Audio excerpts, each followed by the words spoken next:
Stocks in business services and automaking are a couple of sectors that are represented on the value radar. This time around, Tracey Ryniec, our value stock strategist, is going to give us more information on each of these two stocks. Yep. First, in the business services group, SYNNEX, S-N-X. Yes.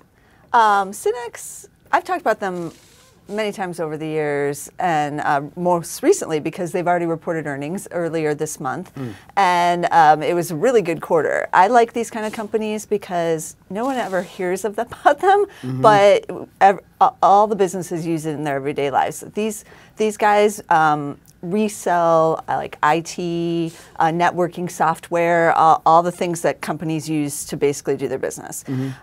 So you can judge how the economy is doing a lot by how their customers are doing. Sure. And right now, it's good. They, like I said, they've already reported. They beat the Zacks consensus. They saw revenue gains. They saw IT up 20%. That's huge to me because IT is really where it's at as far as the economy goes. And they saw those strengths continuing into the second quarter. So this is everything that I want to hear. The analysts all loved it. They guided higher, and the estimates are all rising here. You can see why it's a Zacks #1. You're going to have double-digit earnings growth.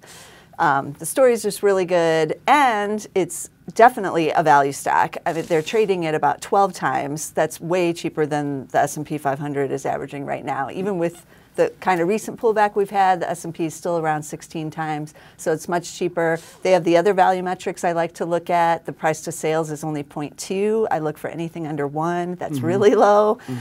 Their price to book is also low. I look for under 3, and they're at 1.7. So, I mean, across the board, they've got growth, earnings growth, revenue growth, and they're cheap. This is a good company to look at if you're a value investor. I put up the chart here. You can see they got a pop off that earnings, and then it has sold off a bit when we saw the rest of the market sell off. So not a bad time to get in here because everything looks great. Well, one of the things that caught my eye is something, for whatever it's worth, that you don't see often is all of their business units drove the quarter. Right. Yes. It's not just IT that was really exceptionally good, but yes, all of their different segments were driving it, and that's definitely what you want to see. That means the company's operating on all cylinders, and you know, various aspects of the economy are doing better. So. Yeah. All right. Well, in that automaking group, Tata Motors, you've talked about them before as well, largest automaker in India. Yep, they're the Indian guys. The thing that I keep bringing up that makes it really interesting is that they bought out Jaguar Land Rover in 2008 when all the automakers were going under and some of them got desperate. They managed to scoop up that unit, and you know, that's the luxury autos, and that's what they're selling in China and the U.S. and globally. China's their huge market. They're just seeing huge gains over there. Their last quarter, when they reported in February, they saw 40% growth in the Jaguar Land Rover arena. They saw bad numbers on the domestic side, though. No, they're not buying cars over in India, apparently, at least not on the lower end, which is what they build. And those volumes were down 35%. So you might say, well, aren't they canceling each other out? But they're not, because the Jaguar Land Rover is about 76% of the company's revenue now. So with that soaring, and China expected to be hot for the remainder of this year, surprisingly, even though the Chinese economy is slowing, the auto sales over there, at least so far, are not, and especially on the luxury side, they're not. So, you know, the China story is still good, so I expect that growth to continue throughout the rest of this year. The analysts also expect the growth. You can see the earnings estimates for this year, you know, popping here because that segment should remain strong. This is Zacks #1. It's got the good earnings growth. As far as valuation, just like SYNNEX, it's really, really cheap. It's trading around 8 times, so that's even cheaper.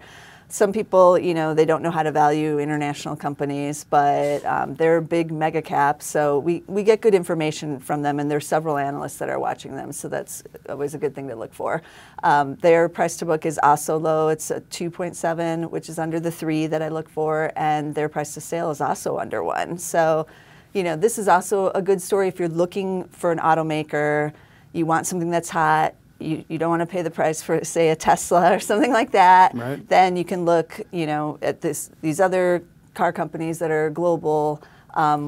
So far, the car car story still holding on, and we're just getting, at least in the U.S., some of the domestic automakers saying strong sales again.